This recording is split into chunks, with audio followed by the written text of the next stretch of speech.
Hello, just me. Before you watch the video, I just want you to be aware there might be a few adverts. Give them a watch. It just helps us get better content out for you. Enjoy!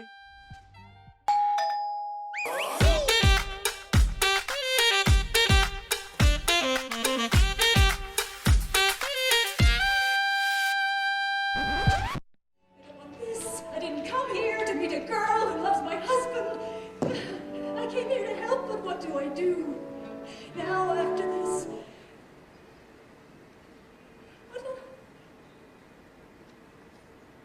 Oh. It's all right.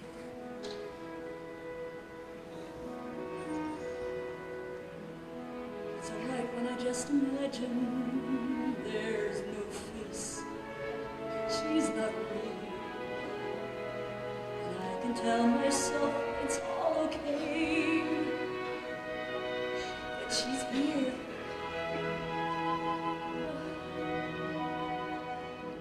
And my heart cries. That was a breath there, Christian. I love a breath, yeah. But she's here. Ugh. Just as you would in that moment, or anybody's in that state, we go, like we do. We can all associate with that exhaling of breath. And you can imagine the pain she's in, the physical pain that she's in now, the knots in the stomach. She'll need to do some breathing, some self-soothing to Well, get what her through she's just been through, you know, she's just been through that heightened emotion, and Kim's banged the door, and she's gone to run after her, and the door's been shut in her face, so she hasn't been able to get out that emotion. So now it's that self-soothing thing. She's like left on her own in that heightened state, and she's got to bring herself down. It's okay. It's okay. For both of these women, the bubble's been burst. Like, they had expectations of what was going to happen. For both of them, things have just been taken completely off the rails. And it's sort of, for her, it's recuperating and reassessing what's happening next. She's going to think, I'm his wife. We're married. We have these plans. She's reminding herself of where she was before this happened. Taking herself back to when Kim was just a dream. Not a face, just a story. Ellen has been by Chris's bed all this time when he's been having nightmares in the night, and she's been there to soothe him and comfort him. Kim was just this nightmare that Chris was having, and now she's been faced with it. It's probably one of the best things I've seen Lucy do. Truth is cold and real, and all this storm won't go away. Now that I've seen her, there's no way to hide. She's not some fling from long ago. Now that I've seen her, I know why he lied. And I think it was better I didn't know.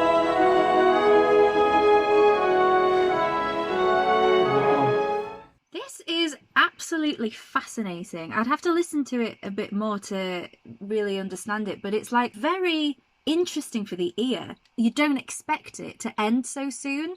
Her mind is all over the place. Yeah, her thought patterns are going all over. Because you can imagine that she's usually a character that is very set in her rhythm, but this is unexpected, totally unexpected. Yeah, so maybe she's constantly trying to pull her back to that 4/4, back in time. It's so clever, you know, all these things that the composers think about that we don't even... We just listen and enjoy, but yeah, we don't often actually think about what technically has been done to achieve it. I think she's such a brave performer. She is not some just speak certain words, and she's really doing a beautiful job at storytelling here. Yeah, and it's interesting that they decided to change this song because, I mean, it's just honest. It's just honesty, and it may make her a less likable character, but why are we trying to sanitize a woman's reaction to like this bombshell? Like, maybe she does say things that make us like her less, but like, that's humanity, and that's being an interesting character. Absolutely. And I think for the character, she's being told something else, and her whole world has come crumbling now. You know, Chris has said, oh, she was a fling from years ago, and she's realised that that's not the case. It's so much deeper than she thought it was. So is her whole marriage a lie? That's where her head is at. Is everything that Chris has ever said to her, all the promises he's made, a lie? And she's come to this very new and scary place with him, with the understanding of one thing, but has realised that it's a totally different thing. So she would be feeling like totally out of place. And it's so right that she's sat down and like, oh, just like under all the emotional strain of it all. We know when we've had an argument with someone or a heated discussion, we physically go, oh, because it takes so much energy. Because it's dangerous. Like us as little animals with instincts, like when we argue with people we love, we are risking a lot. When we argue with someone who means a lot to our lives, like she's never met Kim before, but she'll have heard so much about her, maybe not things that are true, but she'll have had an understanding of who she is and the importance of her. As actors, we try and think of ourselves as animals because it keeps everything alive and new. If we're thinking about in a scene, where is the danger coming from? Where is the risk involved? How am I as an animal in my, not in my thinking brain, but in my body? How am I responding to what's being given to me in this scene? New every time. And for her, her animal body's just been given a real shock. That's really interesting. I don't know if people know, but when you're at drama school, you do animal studies to get down to sort of that root animalistic feeling. And it's true, like there was a lot of body language in that whole scene coming up to this moment that you could assess and, you know, link back to, you know, animalistic behaviour. She was in a new environment. She was reading books. She was making herself, you know, sort of comfortable in that space. Then suddenly this new person comes into her space that she doesn't know, and you saw a sudden change of body language. It's very interesting. We are animals.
God, I need a moment. Wow. That's musical theatre right there. That is what musical theatre can do when the artist, the vocals, and the orchestration all come together and it works perfectly. Tingles everywhere. And sometimes, you know, I've seen other performances of Ruthie, and I think she goes for this sort of like quite close in her mouth and her teeth. But here, it was so good. You know, her mouth was open, and that top belt, I think it was a C sharp, was just stunning. If I was in that theatre, I would be on my feet. She was singing with her entire body, and it was just radiating from her. Were you saying it was quite an old school way of singing, like old school West End? When these shows came along, it's it was a rarity really for women to get big belty songs. I mean, we're so used to it now. This sort of style of music was so new for women. Of course, back in the day you had like Ethel Merman, Judy Garland, Barbra Streisand, who sort of were the first of the belters. But this is where that sort of sound came into mainstream musical theatre. So technique, and this is 2002, I think, 2001. Technique has completely changed in 20 years of what we teach female vocalists to do and how they can sustain a show like this for 8 shows a week. So I don't think a female playing this part now would sing this song like that. She would probably chest mix the top note, not belt. I'd be intrigued to see how she was able to do this 8 shows a week. But of course, we all have understudies in the West End. But then you sacrifice, a bit of technique for like amazing guttural, emotive performance like that, where there was enough technique there. And also I sort of just clocked how there was a change before she got to the ending. She went from speech, she spoke 2 phrases, all the way to that belted note. So like we said earlier, she was always bringing us back to speech. So she was trying to calm herself down again, and then her character went, no. Yeah. No. That's it. And it's in the first Theatre Thursday video we did. We talked about the song ends when the decision is made or the conclusion is come to. If they didn't make a decision or come to a conclusion or answer a question, it would keep going. So her playing of her character coming to a decision was just right there to read all over her face, and the weight of the decision, the importance of the decision was so clearly played. Like I said, it was played with her entire body. The way she walked forward to sing directly into the audience's faces. And we've had our declaration from Kim earlier on where she was singing right into Ellen's face. And Ellen has turned and sung right into the audience's face for her conclusion. And that last note, that last weighted note, like ending a song not on a big belty high note, but on a darker, decisive note. We had the belt earlier, and then she's made her decision, dropped her jaw and allowed herself right on that lower resonance. It's not a girly sound, the way she performed this song. It's a human woman reacting to a change in her life, and I think it's so right for the character. Like you say, it's woman, not girl. It's guttural. It's animalistic. It's like primal. She's ready to fight. That's what she's telling us. She's ready to fight for her life. It's interesting, like a character in this time, a woman in this time, would be expected not to sound like this. But she's taking ownership of her life, and just as Kim has just done. So it's 2 women who are clearly saying, I'm ready to fight, to do whatever I need to do to win. 2 amazing female parts. Yeah. I'd be interested to see what the other song, is it called Maybe? Maybe, yeah. I'd be interested to see what that offers instead, and if it's less than this, if it's taking the back foot, this shows us her flaws. Yeah. And her insecurities. And the way that she, speaks about Kim. She wants to forget her face, and it was easier when she didn't know who she was as a person, had never met her. Like I was saying earlier, it does make her less likable, but I love that, because I don't want women to be likable. There were times when I did think she was very sincerely, she wasn't a horrible person, she was sincere. Well, was she sincere with her care towards Kim? I think maybe, for at points. She's like, either I can be kind and a doormat, or I can be prepared to fight. I think there was a lot of time in that first scene where they were marking their territory or checking the ground, like, if I'm nice, will she be nice back? They were testing where they stood. It was so beautifully played and obviously incredibly well written. Well, that was our review. Wow, that was 45 minutes. I know. We had so much to say. So I'm going to have to cut that down. So you'll have only seen like probably 42 minutes. Well, that was our review of Lea Salonga and Ruthie Henshall performing in Miss Saigon. I hope you enjoyed it. Keep safe, keep well, keep singing, keep smiling, and we'll see you soon at Theatre Thursday on Now Then.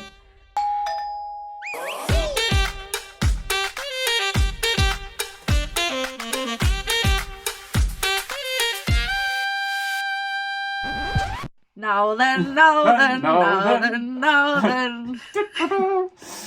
Now then. Bye. Bye. Bye. Right.